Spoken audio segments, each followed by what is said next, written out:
uma explicação, por exemplo, das religiões espíritas, né? Ah, nasceu uma criança sem os braços, sem as pernas, olha, que coisa, né? Então, uma explicação para isso é que ela reencarnou e ela precisa passar por essa fase da vida, por essa encarnação, porque numa vida passada ou ela fez algum mal, sei lá, ela foi Hitler na vida passada e agora ela está purificando a alma dela, né? E Jesus não passaria também de uma alma muito purificada, e qualquer um aqui poderia ser o Cristo numa longa evolução, né?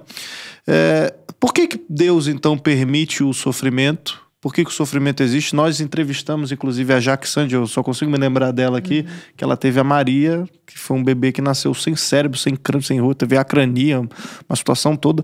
Ela estava com uma equipe, né, para tirar foto, e a questão do velório, já tudo engatilhado para quando nascesse, não ia ter poucos minutos de vida, e a Maria viveu anos. Viveu quase 3 anos. Ela escreveu um livro sobre isso. A Menina Milagre. Muito legal. Então por que Deus faz essas coisas? Será que isso a Maria serviu, né, como um exemplo de fé, onde as pessoas puderam se converter a partir dessa jornada breve da Maria, por exemplo?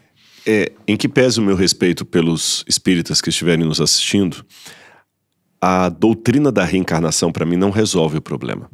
Eu lembro de um amigo que falava o seguinte: se eu não crer na reencarnação, eu paro de crer em Deus.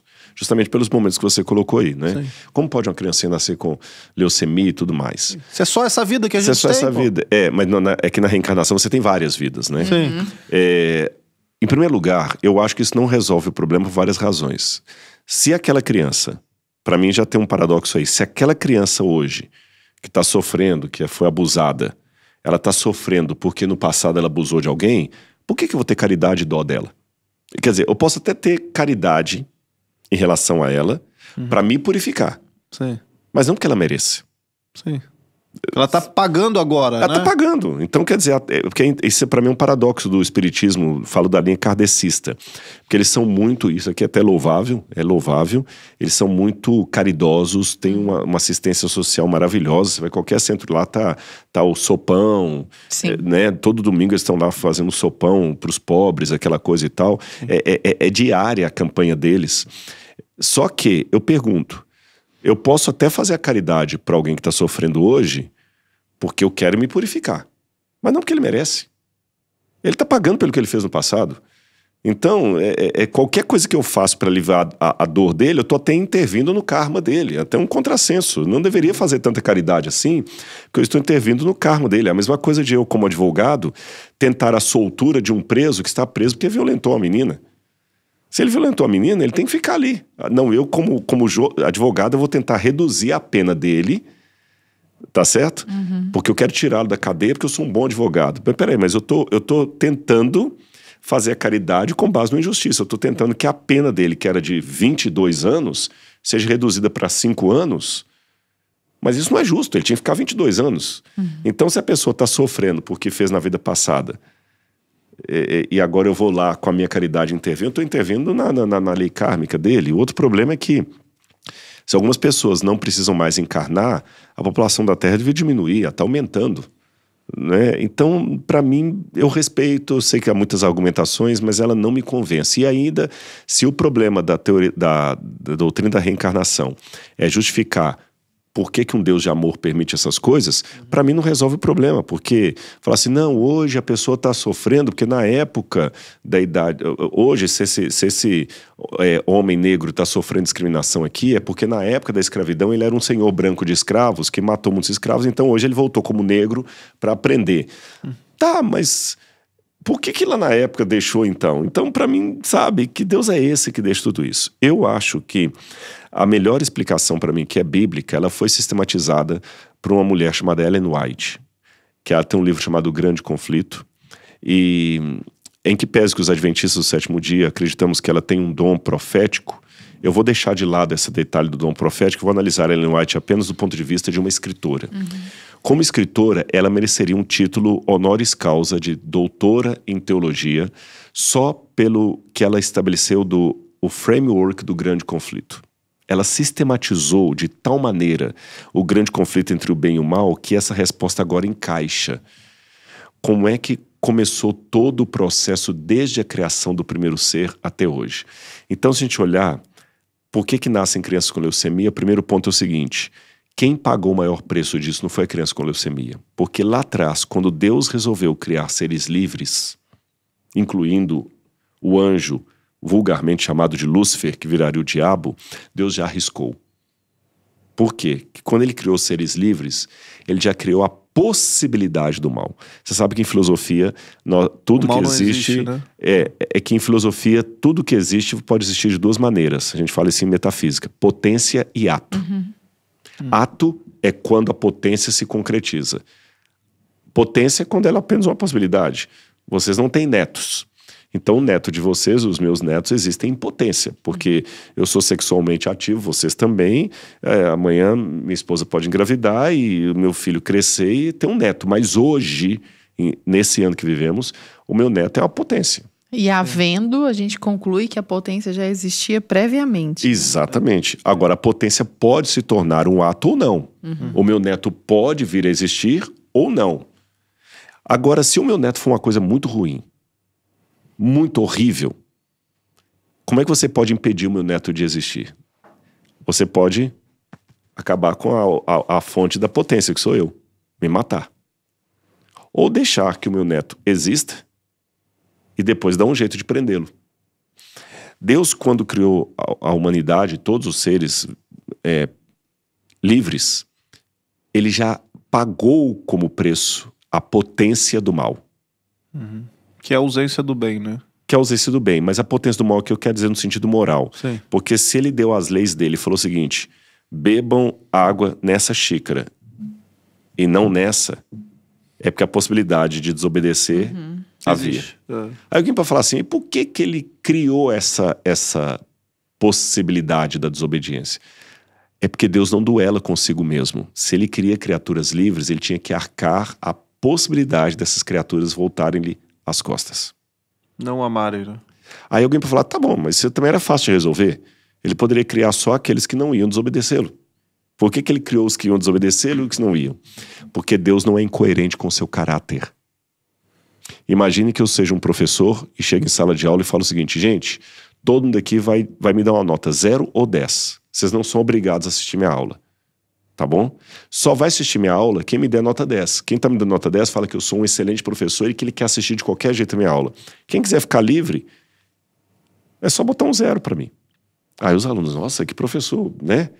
Aí alguns dão 0, outros dão 10. Eu recolho aquilo ali e prometo: eu vou levar todo isso aqui à mesa do reitor para ele saber o que os alunos pensam a meu respeito. Aí você comenta com a Laura assim: nossa, o Rodrigo é autoconfiante mesmo, né? Porque ele deixou a gente opinar sobre ele e vai levar para o reitor. Só que vocês não sabem que no corredor eu separo a pilha de 0 da pilha de 10 e a pilha do 0 eu queimo. E só levo para o reitor a pilha do 10. E falo com ele assim: Dr. Martin, que é o meu chefe lá, aqui olha, 100% dos alunos me aprovam. Todos me deram nota 10. Mas eu estou sendo mentiroso. Porque a pilha do 0 eu destruí. Se Deus dissesse: vocês são livres, mas só permitisse vir à existência aqueles que ele sabia que não iriam desobedecê-lo, Deus estaria sendo desonesto. O livre-arbítrio não existiria.